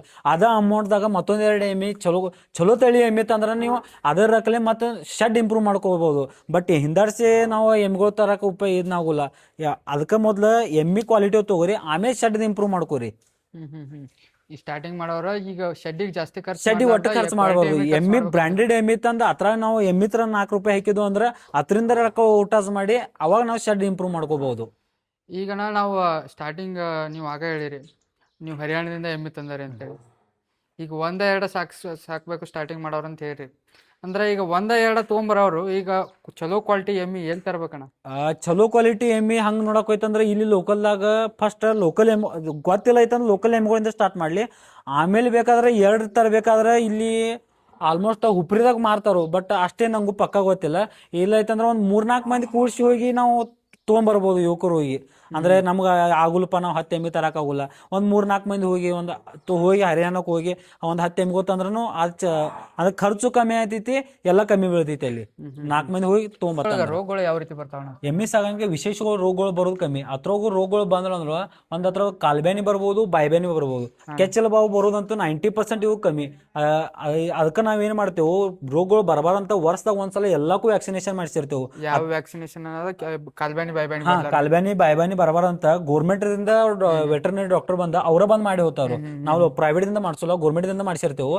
ಅದರಿಂದ ನಮಗ ರೋಗಗಳು ಬರೋದು ವಿಶೇಷ ಕಮ್ಮಿ. ಮತ್ತ ಆಕಳುಗಳು ಮಾಡ್ರೆ ಭಾಳ ರೋಗಗಳು ಬರ್ತಾವು. ಅದಕ್ಕೆ ರೋಗ ತಡೆಗಟ್ಟು ಸಾಮರ್ಥ್ಯ ಕಮ್ಮಿ ಐತಿ. ಎಮ್ಗೋತ್ರ ಹಂಗಿಲ್ಲ, ಇದು ರೋಗ ತಡೆಗಟ್ಟು ಸಾಮರ್ಥ್ಯ ಭಾಳ ಐತಿ ಇದಕ್ಕೆ. ಮತ್ತ ಆಕಳುಗಳು 90% ಕೆಚ್ಚಲು ಪ್ರತಿಯೊಂದು ಆಕಳುಗಳು ಬರ್ತಾವು. ಈ ಎಮ್ಗೋತ್ರ ಆ ತರ ಇಲ್ಲ. ಕೆಚ್ಚಲು ಬಾವು ಬರೋದು ಭಾಳ ಕಮ್ಮಿ ಐತಿ, ತೀರಾ ಕಮ್ಮಿ ಐತಿ ಇದಕ್ಕೆ. ಈಗ ಆಕಳ ಸಾಕಾಣಿಕೆ ಮಾಡು ಎಮ್ಮೆ ಸಾಕಾಣಿಕೆ ಮಾಡಿ ಕಂಪೇರ್ ಮಾಡಿದ್ರೆ ಆಕಳುಗಳ ರೋಗ ಜಾಸ್ತಿ ರೋಗ ಮೆತ್ತಗ್ ಅದ ಪ್ರಾಣಿ ಮೆತ್ತಗ್ ಸ್ವಭಾವ. ಈ ಎಮ್ಗಳು ಹಂಗಲ್ಲ. ರೋಗ ಯಾವ್ದು ರೋಗ ಬಂದ್ರ ಆತನ ಪ್ರತಿಕಾರ ಕಾಡಿ ದನಗಳು ಇರ್ತಾವ, ಆತ ಮಂಡಿ ಜಾತಿ ಗತ್ಲೆ ಬರ್ತಾವ. ಇವು ಎಮ್ಗಳು ಹೆಂಗ ಮೃದು ಸ್ವಭಾವ, ಆಕಳು ಮೃದು ಸ್ವಭಾವ ಬರ್ತಾವ. ಜರ ಸ್ವಲ್ಪ ಏನಾದ್ರು ಡಾಕ್ಟರ್ ಲೌಕರ್ ಇಮಿಡಿಯೇಟ್ ಡಾಕ್ಟರ್ ಬೇಕಾತ. ಇಲ್ಲೈತಂದ್ರ ಅದಕ್ಕೆ ಭಾಳ ಲಾಸ್ ಆಗ್ತೈತಿ ಅಲ್ಲಿ ಸಾಕಾಣಿಕೆ ಒಳಗ. ಅದು ಆಕಳಿಗೆ ಲಾಸ್ ಆಗ್ತೈತಿ. ಎಮ್ಗೋತ್ರ ಹಂಗಿಲ್ಲ, ಸ್ವಲ್ಪ ಏನೋ ಆದ್ರೂ ನಾವು ಮ್ಯಾನೇಜ್ ಮಾಡ್ಬೋದು. ಇಲ್ಲಿ ನಮ್ಮ ಇರು ಗೋಟೆದನ್ ಭಯ ಅವು ಮ್ಯಾನೇಜ್ ಮಾಡ್ತಾನ, ಡಾಕ್ಟರ್ ಬರ್ಬೇಕಂತ ಏನಿಲ್ಲ. ಇವು ಭಯ ಅಂದ್ರೆ ಭಯ ಇಟ್ಕೊಂಡ್ರೇನ್ರಿ? ಹಾ, ನಮ್ಮಲ್ಲಿ ಒಬ್ಬ ಭಯ ಇದ, ಸಂಪೂರ್ಣ ಧೈರ್ಯ ತೆಗಿಯಲ್ಲ. ಒಬ್ಬ ಮೇಂಟೈನ್ ಒಬ್ಬ ಪೂರ್ಣ 20 ಎಮ್ಗೋದು ಒಬ್ಬ ಮೇಂಟೈನ್ ಮಾಡ್ತಾನ. ಭಯಾನೇನ ಅಲ್ಲಿಂದ ಕರ್ಕೊಂಡ್ ನಾವು ಭಯಂದ ಫಸ್ಟ್ ನಾವು ತೆಗಿಯಕ್ ಟ್ರೈ ಮಾಡುದು, ಬಟ್ ನಮಗ್ ಹೊಂದ್ಲಿಲ್ಲ ಅದ. ನಾವು ಧೈರ್ಯ ತೆಗಿಯೋದ್ರಾಗ ಮತ್ತ ಅವ್ನ ಧೈರ್ಯದ್ರಾಗ ಭಾಳ ವ್ಯತ್ಯಾಸ ಆಕೈತು. ಒಂದೊಂದ್ 2 ಲೀಟರ್ ಫರಕ್ ಆಕತ್ತು. ನಾವು ಧೈರ್ಯಕೊಂಡಾಕ ಮತ್ತ ಅವ್ನ ಧೈರ್ಯಕೋತಂದ್ರ ಅವ್ ಸಂಪೂರ್ಣ ಫುಲ್ ಸ್ಪೀಡ್ ತೆಗಿತಿರ್ತಾನ. ನಮಗ ಅದು 20 ಎಮ್ಗೋ ಜಮಾಸ್ಲಿಲ್ಲ. ಅದಕ್ಕೆ ನಮಗ ಒಬ್ರು ಸಜೆಸ್ಟ್ ಮಾಡಿದ್ರು, ಇಲ್ಲ ನೀವು ಭಯ ಅಂತಂದ್ ಹಚ್ಚಿರತ್ತ.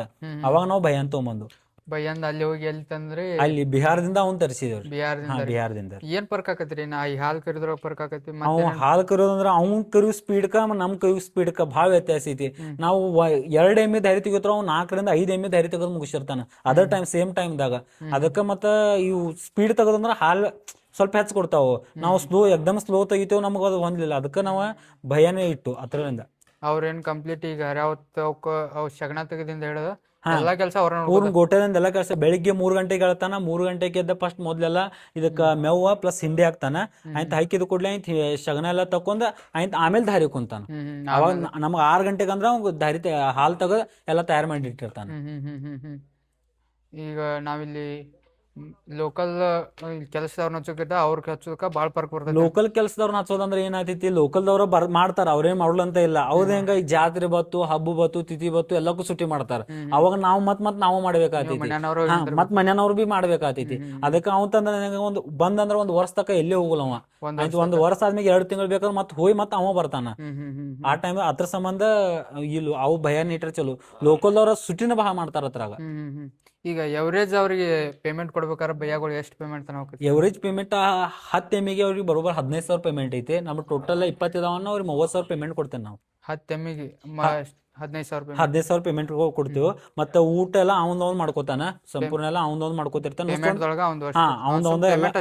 ಪೇಮೆಂಟ್ ಅಷ್ಟೇ ಕೊಡೋದ. ಅಡಿಗೆ ಎಲ್ಲ ಅವ್ನೊಂದ್ ಸಂತಿ ಪೇಟೆ ಎಲ್ಲ ಅವ್ ಮಾಡ್ಕೋತಾನ. ಗ್ಯಾಸ್ ಅಂದ್ರೆ ಎಕ್ಸ್ಟ್ರಾ ಕೊಡೋದು ನಾವು. ಗ್ಯಾಸ್ ಈಗ ಭಯಾನ್ ಬದ್ಲಿ ಹಾಲ್ ಕರಿ ಮಿಷಿನ್ ಇಟ್ರ ಹೆಂಗಣ? ಹಾಲ್ ಕರು ಮೆಷಿನ್ ತ್ರಾಗ ಒಂದು ಮೈನಸ್ ಪಾಯಿಂಟ್ ಐತಿ. ಈ ಎಮ್ಗೊಳತ್ರಾಗ ಹೆಂಗತೈತಿ, ಆಕಳಗತ್ಲಿ 4 ಮಲಿ ಹೆಂಗಾತಾವು ಸಮ ಹಾಲು ಬರೋಲ್ಲ. ಮುಂದಿನ ಮಲ್ಯಾಗ 2 ಮಲ್ಯಾಗ ಹಾಲು ಹೆಚ್ಚು ಬರ್ತಾವ, ಹಿಂದಿನ ಮಲ್ಯಾಗ 2 ಮಲ್ಯಾಗ ಹಾಲು ಕಮ್ಮಿ ಬರ್ತಾವ. ಆಲ್ಮೋಸ್ಟ್ ಎಮ್ಗೋತ್ರಾಗ ಅದಪ್ಪ ಇದೈತಿ. ಮಷಿನ್ ಹಚ್ಚಬೇಕಾದ್ರೆ 4 ಮಲ್ಯಾಗ ಸಮ ಹಾಲು ಬರ್ಬೇಕಾಗ್ತೈತಿ. ಅವಾಗ ಅಷ್ಟ ಮಷಿನ್ ಉಪಯೋಗ. ಇಲ್ಲೈತಂದ್ರೆ ಇವು ಮಲ್ಯಾಗ ಒಮ್ಮೆ ಮುಂದಿನ ಮಲ್ಯಾನು ಹಾಲು ಮುಗಿದು ಅಂದ್ರೆ ಹಿಂದಿನ ಮಲ್ಯಾನು ಹಾಲು ಇರ್ತಾವು. ಆ ಟೈಮ್ದಾಗ ಮಷಿನ್ ಬಂದು ಬೀಳ್ತೈತಿ. ಆಯ್ತು ಮುಂದಿನ ಮಲ್ಯಾನ ಹಾಲು ತೆಗಿಬೇಕಾದ್ರೆ ಮತ್ತೆ ಕೈಲಿ ತೆಗಿಬೇಕಾಗ್ತೈತಿ ನಾವು. ಆ ಟೈಮ್ದಾಗ ಮಷಿನ್ ಯೂಸ್ ಆಗೋಲ್ಲ ನಮಗ. ಅದಕ್ಕೆ ನಾವು ಕೈಲಿ ತೆಗೆದ್ ನನ್ನ ಪ್ರಕಾರ ಬೆಟರ್. ಬೆಸ್ಟ್. ಇವು ಕರ ಜೊತೆ ಬೀಳದಾಗ ಎಮ್ಗಳು ಏದ್ ಕೂಡ್ಲೆ ಒಂದೊಂದು ಕಾರಣಾಂತಕ ಕರ್ಗಳು ಸಾಯ್ತಾವ. ಆ ಟೈಮ್ದಾಗ ನಾವೇನ್ ಮಾಡ್ತೇವೆ, ಕರ್ಗಳು ಒಯ್ಕಿದ್ದ ಅದ ಚರ್ಮ ತೆಗದ ಒಳಗಿನ ಮಾಂಸ ಎಲ್ಲ ಹೋಗದ ಈ ತರ ಗೊಂಬಿ ಟೈಪ್ ಮಾಡಿರ್ತೇವೆ. ಇದನ್ನೇನ್ ಮಾಡ್ತೇವೆ, ದಾರಿ ತೆಗಿಯೋ ಟೈಮ್ಕ ಅವತ್ತು ಎಮ್ಗಳ ಮುಂದೆ ಇಡ್ತೇವೆ. ಅವಾಗ ಏನ್ ಮಾಡ್ತೇವೆ, ಎಮ್ಗಳು ಅದನ್ನ ನೆಕ್ಕಿ ಅದ್ರಲಿಂದ ತರು ಬಿಡ್ತಾವ. ಅವಾಗ ಯಾವ್ದೇ ದಾರಿ ತೆಗಿಯಾಕ ನಮ್ಗೆ ಯಾವ್ದೇ ಸಮಸ್ಯೆ ಆಗೋಲ್ಲ. ಕೆಲವೊಂದ್ ಜನ ರೈತರು ಏನ್ ಮಾಡ್ತಾವ್ರು, ಕರ್ಗಳು ಸತ್ ಕೂಡ್ಲೆ ಕರ ಪೂರ್ಣ ಹೋಗದ್ ಬಿಡ್ತಾರ. ಮತ್ತ ಅವಾಗ ದಾರಿ ತೆಗಿಯೋ ಟೈಮ್ಕ ಅವಾಗ ತ್ರಾಸ ಆಗೈತಿ. ಅವ್ ಕರ್ಗಳಿಂದ ದಾರಿ ಕೊಡಲ್ಲ. ಅವಕ್ಕ ಒಂದ ಕಾರಣಕ್ಕ ನಾವು ಇವು ಉಪಾಯ ಮಾಡಿದೆವು. ಅಣ್ಣ ಒಂದ್ ಸೂಲ್ ತಕ ಬರ್ತಾವನ್ರಿ ಈ ತರ ಮಾಡಿಟ್ಟದ್ದು ನಿಮಗೆ? ಇವು ಸಂಪೂರ್ಣ ಒಂದ್ ಸೂಲ್ ತಕ ಬರ್ತಾವ. 2ನೇ ಸೂಲ್ಕ ಹೆಂಗಾತೈತಿ, ಅದ್ ಬೇರೆ ಕರ ಬಂದಿರ್ತೈತಿ. ಆ ಟೈಮ್ಕ ಇದ್ ನಡಿಯಲ್ಲ. ಅವಾಗ ಏನ್ ಮಾಡ್ತೀವಿ, ಇವು ಹೋಗಿತೇವು, ಆ ಕರ ಇರ್ತೈತಿ. ಅವಾಗ ಆ ಕರದ ಮ್ಯಾಗ ದಾರಿ ಕೊಡ್ತಿರ್ತೈತಿ. ಇಲ್ಲಿ ನಿಮ್ಮ ಫಾರ್ಮ್ನಾಗ ಸಣ್ಣ ಕರುಗಳು ಯಾವ ರೀತಿ ಡೆವಲಪ್ ಮಾಡ್ಕೋತೀರಿ ನಾ ಜಲ್ದಿ ಗ್ರೋ ಆಗಕ್ಕೆ? ಜಲ್ದಿ ಗ್ರೋ ಆಗಬೇಕಂದ್ರೆ ಕರುಗಳಿಗೆ ನಾವು ಕಂಪಲ್ಸರಿ ಜಂತಿನ ಔಷಧ ಹಾಕಬೇಕಾಗ್ತೈತಿ. ಜಂತಿನ ಔಷಧ ಹಾಕೋದ್ರಿಂದ ಏನಾಗ್ತೈತಿ, ಕರುಗಳಿಗೆ ಇವು ಹೊಟ್ಟೆ ಉಬ್ಬೋದಾಗಲಿ ಅಥವಾ ಯಾವುದೇ ಸಮಸ್ಯೆ ಬರೋಲ್ಲ. ಇದ್ರ ಬೆಳವಣಿಗೆಗೆ ಚಲೋ ಆಗ್ತೈತಿ. 3 ವರ್ಷದ ಒಳಗೆ ನಾವು ಗಬ್ಬ ಹೋಗ್ಸಕ್ಕೆ ಟ್ರೈ ಮಾಡ್ಬೋದು. ಇಲ್ಲೈತೆ ಜಂತಿನ ಔಷಧ ಹಾಕ್ಲಿಕ್ಕೆ ಏನು ಮಾಡಲಿಲ್ಲ ಅಂದ್ರೆ 3 ಅಲ್ಲ, ನಾವು 5 ವರ್ಷ ಆದ್ರೂ ಇವು ಗಬ್ಬ ಹೋಗಲ್ಲ. ಜಂತಿನ ಔಷಧ ಅಷ್ಟು ಪ್ರಾಮುಖ್ಯತೆ ಐತೆ? ಜಂತಿನ ಔಷಧ ಭಾಳ ಪ್ರಾಮುಖ್ಯತೆ ಐತಿ. ಜಂತಿನ ಔಷಧದಿಂದ ಒಟ್ಟ ಜಂತಿನ ಔಷಧ ಭಾಳ ಅದು ಇದ್ರ ಬೆಳವಣಿಗೆ ಮೇಲೆ ಎಷ್ಟು ಪರಿಣಾಮ ಬೀಳ್ತೈತಿ, ಸಂಪೂರ್ಣ ಪರಿಣಾಮ ಬೀಳ್ತೈತಿ ಮ್ಯಾಗ. ಜಂತಿನ ಔಷಧಕ್ಕೆ ಅಂದ್ರೆ ನಮ್ಮ ಗೊಟ್ಟೆದಾಗ ನಾವು 2 ವರ್ಷದ ಒಳಗೆ ನಾವು ಇದನ್ನ ಗಬ್ಬ ಹೋಗ್ಸಕ್ ಟ್ರೈ ಮಾಡ್ಬೋದು. 2 ವರ್ಷದ ಒಳಗೆ? 2 ರಿಂದ 3 ವರ್ಷ ಒಳಗೆ ಭಾಳ ಐತದ. ಅದ್ರ ಒಳಗೆ ನಾವು ಕಂಪಲ್ಸರಿ ಗಬ್ಬ ಹೋಗಸತ್ತೇವೆ. ಮತ್ತೆ ಇವಕ್ಕೆ ಎಷ್ಟು ಹಾಲು ಬಿಡ್ತಾರಣ್ಣ ಕರುಗಳಿಗೆ? ಕರುಗಳಿಗೆ ಏದು ಕೂಡಲೇ ಫಸ್ಟ್ ಪೈಲ ಏತೈತಿ ಒಂದೇದು ಏನೈತಿಲ್ಲ ಪೂರ್ಣ ಹಾಲು ಬಿಡ್ತೇವೆ ನಾವು ಇದಕ್ಕ. ಸಂಪೂರ್ಣ 4 ದಿನ ಪೂರ್ಣ ಹಾಲು ಬಿಡ್ತೇವೆ. ಏದಿದೆ ಅಷ್ಟು ಹಾಲು ಇದಕ್ ಬಿಡ್ತೇವೆ. ಗಿಪ್ಪದ ಹಾಲು ಹಿಂಡ್ಕೊಳಂಗಿಲ್ಲ ನೀವು ಅಲ್ಲಿ? ಸ್ವಲ್ಪ ಅಷ್ಟ, ಇಲ್ಲ ಸಂಪೂರ್ಣ ಹಾಲು ಇದಕ್ ಬಿಡ್ತೇವೆ. ಇಲ್ಲ ಏನಾಗಲ್ರಿ. ಗಿನ್ನದ ಹಾಲಿಂದ ಅದ್ರ ಕ್ಯಾಲ್ಸಿಯಂ ಹೆಚ್ಚಿರ್ತೈತಿ. ಅದ್ರ ಸಂಬಂಧ ಅವಾಗ ಬಿಡ್ಬೇಕಾಗ್ತೈತಿ. ನಾವು ಆಮೇಲೆ ಹಾಲು ಬಿಡ್ತೇವೋ ಅದ್ರಾಗ ಅಷ್ಟು ಕ್ಯಾಲ್ಸಿಯಂ ಆಗ್ಲಿ ಏನೂ ಇರೋಲ್ಲ. ಅದಕ್ಕೆ ಫಸ್ಟ್ ಏದ್ ಕೂಡ ಹಾಲ್ದಾಗ ಫುಲ್ ಕ್ಯಾಲ್ಸಿಯಂ ಇರ್ತೈತಿ. ಅದಕ್ಕೆ ನಾವು ಗಿನ್ನದ ಹಾಲು ಫುಲ್ ಬಿಡ್ಬೇಕಾಗ್ತೈತಿ. ಇದಕ್ಕೆ 4 ದಿವಸ ಎಷ್ಟು ಬಿಡ್ತೇವೆ ನೋಡು ಅಷ್ಟ ಕರುಗಳಿಗೆ ಚಲೋ ಆಗ್ತೈತಿ. ಇವಕ್ ಮತ್ತೆ ಎಕ್ಸ್ಟ್ರಾ ಫೀಡಿಂಗ್ ಏನ್ ಕೊಡಾಕತ್ತೀರಿ ಅಂದ್ರೆ ಜಲ್ದಿ ಗ್ರೋ ಆಗ್ಬೇಕಾರ? ಎಕ್ಸ್ಟ್ರಾ ಫೀಡಿಂಗ್ ಅಂದ್ರೆ ಸ್ವಲ್ಪ ಈ ಕರುಗೋದ ಹಿಂಡಿ ಅಂತ ಒಂದ್ ಬರ್ತೈತಿ, ಅದ್ ನಾವ್ ಇನ್ನೂ ಕೊಡಾತಿಲ್ಲ. ಇವಿನ ಈಗ 2 ತಿಂಗಳದ ಅದಕ್ಕೆ ನಾವ್ ಇನ್ನೂ ಕೊಡಾತಿಲ್ಲ. ಕೇವಲ 2 ತಿಂಗಳದ ಐತಿ ಕರ. 2 ತಿಂಗಳ ಕರ ಐತಿ. ಅದಕ್ಕೆ ನಾವು ಹಿಂಡಿ ಏನು ಕೊಡಾತಿಲ್ಲ. 5 ರಿಂದ 6 ತಿಂಗಳ ಐತಂದ್ರ ಅದಕ್ಕೆ ಕರ್ಗೋದಂತ ಹಿಂಡಿ ಬರ್ತೈತಿ ಅಮೂಲ್ದ. ಆ ಕೊಡಿತಂದ್ರ ಕರ್ಗೋಳ ಡೆವಲಪ್ ಚಲೋ ಆತೈತಿ. ಈಗ ನೀವ್ ಅಲ್ಲಿ ಇಳ್ದದ್ದು ಅಂತಂದ್ರಿ ಇವ್ ಪುರಾ ಮುರಾಯಮ್ ಅಂತ ಇರ್ತಾವ. ಈಗ ನೀವು ಹೊಳ್ಳಿ ಬ್ರೀಡಿಂಗ್ ಮಾಡ್ತೀರಿ ಇಲ್ಲಿ. ಈಗ ಹೊಳ್ಳಿ ಇನ್ನೊಮ್ಮೆ ಇಳಿಬೇಕಾದ್ರ ಅವ್ ಪ್ಯೂರ್ ನಿಮಗ್ 3 ಕರ ಅಂತ ಬೇಕಾಗ್ತಾವ. ಅವಾಗ ನೀವು ಹೆಂಗಿಲ್ಲಿ ಇಲ್ಲಿ ಅವು 3 ಕೋಣದವ ಏನ್ ಅಲ್ಲಿಂದ ಒಂದು ಕೋಣ ತಂದಾರ ನೀವು? 3 ಕೋಣ ಇಲ್ಲೇ ಒಂದ್ ಐತಿ. ನಾವು ಲೋಕಲ್ದಾಗ ಬ್ರೀಡಿಂಗ್ ಮಾಡ್ತೀವಿ. ಲೋಕಲ್ ಕೋನ್ ಅಲ್ಲ, 3ನೇ ಕೋನ್ ಐತಿ, ಅದ್ರದ ಬ್ರೀಡಿಂಗ್ ಮಾಡ್ತೇವೆ. ಇಲ್ಲೈತಂದ್ರ ಈಗ ಸಿಮನ್ ಬಂದವು, ಎಕ್ದಮ್ ಕಾಸ್ಟ್ಲಿ ಸಿಮನ್ ಬಂದವು. ಇದು ಅಮೂಲ್ದವ್ರ 3 ತಳಿದ ಸಿಮನ್ ಕೊಡ್ತಾರ. ಅದ್ನೆಲ್ರ ನಾವು ಯೂಸ್ ಮಾಡಿದ್ವು ಅಂದ್ರೆ ನಮ್ಮಲ್ಲಿ ಪ್ಯೂರ್ 3 ಕ್ವಾಲಿಟಿ ಎಮ್ಮಿ ಕರ್ಗೋ ತಯಾರಾತಾವು. ಅಮೂಲ್ದವ್ರ ಸಿಮನ್ ಐತಿ. ನಾವು ಆಲ್ಮೋಸ್ಟ್ ಒಂದು 4 ಎಮ್ಮಿಗಳಿಗೆ ಅಮೂಲ್ದ ಸಿಮನ್ ಯೂಸ್ ಮಾಡಿದೆವು. ಇದರಿಂದ ನಾವು 100% ಹೇಳಿದಾರ ಅವ್ರ ಹೆನಗರ್ ಉಡ್ತಿದ್ಯ ಅಂತ. 100% ಹೆನಗರ್ ಉಡ್ತಿದ್ಯ ಅಂತ ಅವ್ರು ಇದನ್ನ ಕೊಡಿದಾರ ನಮ್ಗೆ. ಅದ್ರ ಈಗ ಅಮೂಲ್ ಕಂಪ್ನಿ ಅವರು ಸಿಮೆಂಟ್ ಕೊಡ್ತಾರಂತ ಹೇಳೋಣ, ಅವನ್ನ ಹೆಂಗ್ ಕಾಂಟ್ಯಾಕ್ಟ್ ಮಾಡಿ ನಾವು ತರಿಸ್ಕೋಬೇಕಣ್ಣ? ನಮಗೂ ಕಾಂಟ್ಯಾಕ್ಟ್ ಏನಿಲ್ಲ ಗೊತ್ತಾಯ್ತು. ನಮಗೆ ವೆಟರ್ನರಿ ಡಾಕ್ಟರ್ ಇದಾರೆ ನೋಡ್ರಿ, ಅವ್ರಿಗೆ ಕೇಳಿದ್ವು ಅಂದ್ರೆ ಮುಂದೆ ನಮಗೆ ಬ್ರೀಡಿಂಗ್ದಾಗ ನಮಗೆ ಡೆವಲಪ್ ಆಗೋದೈತಿ. ಇವು ಜಸ್ಟ್ ನಾವು ಮತ್ತೆ 10 ಎಮ್ಮಿಗೋತಾ ಇರೋದಿಲ್ಲ. ನಮ್ಮಲ್ಲಿ ಕರ್ಗೋ ತಯಾರು ಮಾಡೋದೈತೆ. ನಾವು ಡಾಕ್ಟರ್ ಕೂಡ ಮಾತಾಡಿದ್ವು. ಅವ್ರು ಅಂದ್ರು ನಂಗೆ ಹಿಂಗೆ ಪರಿಚಯ ಐತಿ ಅಮೂಲ್ದ, ಅಲ್ಲಿ ಒಂದು ಸಿಮನ್ ಸಿಗ್ತಾವು ಅಂತಂದ್ರೆ ನಾವು ಟ್ರೈ ಮಾಡೋಣ ಅಂದ್ರು. ಆ ಟೈಮ್ದಾಗ ನಾವು ವೆಟರ್ನರಿ ಡಾಕ್ಟರ್ ಅವ್ರ ತಂದು ಸಿಮನ್ ಬಳಸಿದಾರೆ. ಇದ್ರ ಮ್ಯಾಗ 4 ಎಮ್ಮಿಗೋತ್ರ ಮ್ಯಾಗ ಬಳಸಿದೆವು. ಉಳ್ಕಿದೆಲ್ಲ ನಾವು ಕೋಣ ಕಡೆ ಕಟ್ಸಿದೆವು. ಅದನ್ನ ಬಳಸಿದಂದ ಕರ ಪ್ಯೂರ್ಲಿ 100% ಅವ್ರು ಹೇಳಿದಾರು ಹೆನಗರ ಉಡ್ತೈತಿ ಅಂತ. ಮತ್ತ ಅದ್ರಾಗೂ ಹಾಲು ಕೊಡೋ ಕೆಪಾಸಿಟಿ ಹೆಚ್ಚೈತಿ ಅಂತ ಹೇಳಿದಾರ ಅವ್ರು. ನಮಗೆ ಪ್ಯೂರ್ ಮುರಾನೇ ಸಿಗ್ತಾವ? 100% ಮುರಾನ ಸಿಗ್ತಾವ. ಪ್ಯೂರ್ ಮುರಾನ ಕರ್ಗೋ ಹುಡ್ತಾವ ಅಂತ ಹೇಳಿದಾರ ಅವ್ರು. ಶೆಡ್ದಾಗ ವಾತಾವರಣ ಏನಿರ್ಬೇಕಾಗ್ತೈತಿ, ಶೆಡ್ ಎಷ್ಟು ಹೈಟ್ ಮಾಡ್ಕೋತೀವಿ ಚಲೋ ಆಗ್ತೈತಿ. ಯಾಕಂದ್ರೆ ಹೊರಗಿನ ಗಾಳಿ ಒಳಗೆ ಬತ್ತಂದ್ರೆ ಇಲ್ಲಿ ಒಳಗೆ ಕಾವಾಗೋಲ್ಲ. ಎಮ್ಗಳು ಎಷ್ಟು ತಂಪು ಇರ್ತಾವ ನೋಡ್ರಿ, ಅಷ್ಟು ಚಲೋ ಆಗ್ತೈತಿ. ಎಮ್ಗಳು ತಂಪಿದ್ದು ಅಂದ್ರೆ ಹಾಲಿನ ಇಳುವರಿ ಹೆಚ್ಚು ಮಾಡ್ಕೋಬಹುದು ನಾವು. ಅದಕ್ಕೆ ಏನು ಮಾಡ್ತೀವಿ ಬರೀ ಶೆಡ್ ಎಷ್ಟು ಹೈಟ್ ಆಗ್ತೈತಿಲ್ಲ ಅಷ್ಟು ಹೈಟ್ ಮಾಡ್ಕೊಂಡ್ರೆ ಚಲೋ. ಮತ್ತು ಮ್ಯಾಗೆ ತಗಡು ಪತ್ರೆ ಹಾಕೋದಕ್ಕಿಂತ ಸಿಮೆಂಟ್ ಪತ್ರೆ ಹಾಕಿದ್ರೆ ನನ್ನ ಪ್ರಕಾರ ಚಲೋ. ಯಾಕಂದ್ರೆ ಬ್ಯಾಸ್ಗೆ ಅವು ತಂಪು ಇಳಿತಾವು. ತಗಡು ಪತ್ರೆ ಹೆಂಗಾದ್ರು ಭಾಳ ಕಾಯ್ತಾವು ಮತ್ತು ಹೀಟ್ ಮತ್ತು ಒಳಗಾಗ್ತೈತಿ ನಮಗದ. ಅದ್ರ ಸಂಬಂಧ ಸಿಮೆಂಟ್ ಪತ್ರೆ ಹಾಕಿ ನಾವು ಶೆಡ್ ತಯಾರು ಮಾಡಿದ್ರೆ ನನ್ನ ಪ್ರಕಾರ ಉತ್ತಮ. ಸಿಮೆಂಟ್ ಪತ್ರೆ ಹಾಕಿ ಆದಷ್ಟು ಹೈಟ್ ಮಾಡ್ಕೊಂಡ್ರೆ ನಮ್ಗೆ ಚಲೋ ಆಗ್ತೈತಿ. ಈ ತರ ಓಪನ್ ಸಂಪೂರ್ಣ ಎಲ್ಲಾ ಕಡೆ 4 ಕಡೆ ಓಪನ್ ಬಿಟ್ಟು ಅಂದ್ರೆ ಹೊರಗಿನ ಗಾಳಿ ಬತ್ತಂದ್ರೆ ಪೂರ್ಣ ಒಳಗೆ ಬರ್ತೈತಿ. ಇವಾಗ ಓಕೆನಾ, ನೀವು ಮಳೆಗಾಲ ಸೀಸನ್ದಾಗ ಜಾಸ್ತಿ ಬಿರುಗಾಳದ ಬಿಟ್ಟಾಗ ನಿಮ್ಗೆ ತೊಂದರೆ ಆಗಿರ್ಬೇಕಲ್ಲ? ಅವಾಗ ಏನ್ ತೊಂದರೆ ಆಗಲ್ಲ. ಆ ಟೈಮ್ಗೆ ಏನ್ ಮಾಡ್ತೇವೆ, ಈ ತರ ಗ್ರೀನ್ ನೆಟ್ ಹೊಡ್ಕೊಂಡಿರ್ತೀವಿ. ಇದರಿಂದ ಯಾವ್ದೇ ಗಾಳಿ ಬಿ ಒಳಗೆ ಬರಲ್ಲ ಮತ್ತು ಮಳಿ ನೀರು ಬಿ ಒಳಗೆ ಬರಲ್ಲ. ಅಣ್ಣ, ಇಲ್ಲಿವರೆಗೂ ನಮ್ಗೆ ನಮ್ಮ ವೀಕ್ಷಕರಿಗೆ ಈ ಒಂದು ಎಮ್ಮೆ ಸಾಕಾಣಿಕೆ ಬಗ್ಗೆ ಒಂದು ಸಂಪೂರ್ಣ ಮಾಹಿತಿ ಕೊಟ್ಟಾರಣ್ಣ. ಬಿಗಿನರ್ ಯಾವ ರೀತಿ ಸ್ಟಾರ್ಟ್ ಮಾಡಬೇಕು, ಸ್ಟಾರ್ಟ್ ಮಾಡಿದವ್ರನ್ನ ಯಾವ ರೀತಿ ಇಂಪ್ರೂವ್ ಮಾಡ್ಕೋಬೇಕು ಅಂತೇಳಿ ಸಂಪೂರ್ಣ ಮಾಹಿತಿ ಕೊಟ್ಟದಕ್ಕಾಗಿ ನಮ್ಮ ಚಾನಲ್ನ ವೀಕ್ಷಕರ ಪರವಾಗಿ ಧನ್ಯವಾದಗಳಣ್ಣ. ನಿಮ್ಮ ಈ ಒಂದು ಎಮ್ಮೆ ಸಾಕಾಣಿಕೆ ಇದೇ ರೀತಿ ಮುಂದೆ ಒಂದು ಸಕ್ಸಸ್ಫುಲ್ ಆಗಿ ಸಾಗಲಣ್ಣ, ಮತ್ತು ನೀವು ಇನ್ನಷ್ಟು ಯುವ ರೈತರಿಗೆ ಇನ್ಸ್ಪಿರೇಷನ್ ಆಗಲಣ್ಣ. ಥ್ಯಾಂಕ್ ಯು, ಧನ್ಯವಾದ.